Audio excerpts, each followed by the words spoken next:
Yo creo que todos compartimos esa inquietud porque se mantenga y se mejore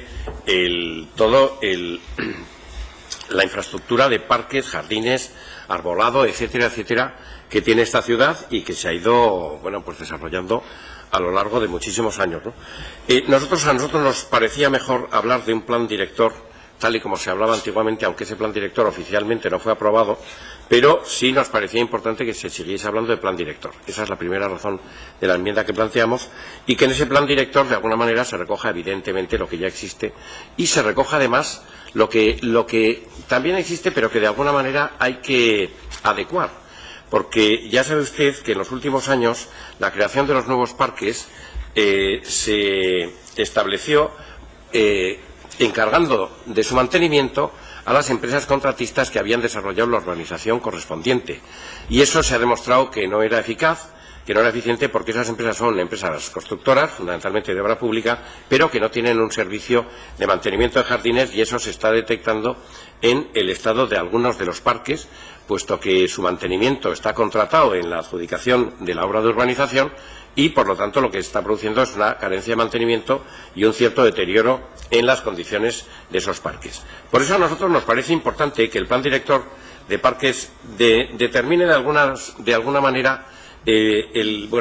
sea un poco el buque insignia y la forma de actuar por parte del Ayuntamiento en todo lo que se refiere a los parques, zonas verdes, arbolado y vegetación pamplona, de tal manera que no se vuelva a producir esa especie de dejación de funciones por parte del Ayuntamiento en contratistas que no se corresponden con ese tipo de actividad. Ya digo que estoy hablando solo de empresas normalmente de obra pública y que no tienen este tipo de servicios.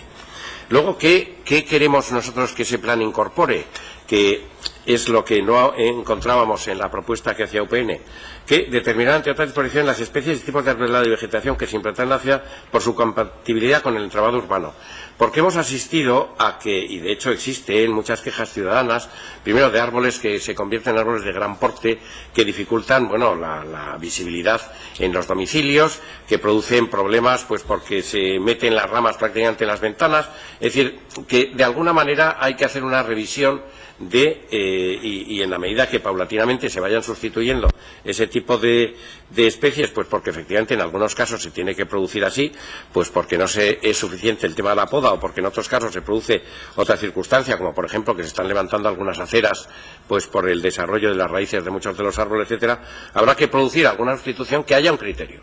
Ya sabe que el ejemplo más claro es lo que pasó aquí en esta ciudad, cuando hubo que talar 11.000 olmos, creo que eran, cuando se produjo aquel problema con la grafiosis, etcétera, y no había un criterio, por así decirlo, de qué árboles eran los más convenientes en función del espacio. Es decir, no es lo mismo un olmo en Antoniuti que un olmo en el Paseo Sarasate, y por lo tanto, no es lo mismo el criterio de quién sustituye a quién. Y yo no me voy a meter con la fauna, con la flora, porque la flora y yo somos bastante desconocidos. Pero esa es otra de las cosas que a nosotros nos parece importante que se contenga en el citado plan, y que no encontrábamos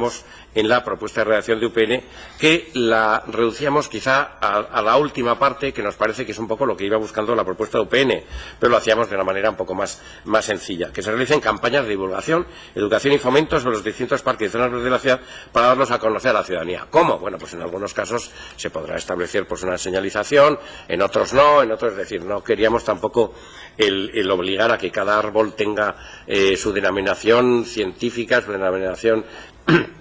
en todos los sentidos, que además pueda todo el mundo conocer cada árbol, pero sí, por lo menos, que haya una indicación en los distintos parques. Y a nosotros eso nos parece que era, a través de esas campañas de divulgación y educación y fomento, que es un poco lo que planteaba la iniciativa de UPN. Esa es la razón por la cual nosotros hemos presentado esta enmienda, que estando en el mismo barco, es decir, estamos en la misma línea de que efectivamente Pamplona siga distinguiéndose por esa condición de ciudad verde. Antes ya se decía que tenía otros calificativos, pero bueno, vamos a llamarle una ciudad verde, a ver si conseguimos entre todos que efectivamente no solamente sea una ciudad verde, sino que además se disfrute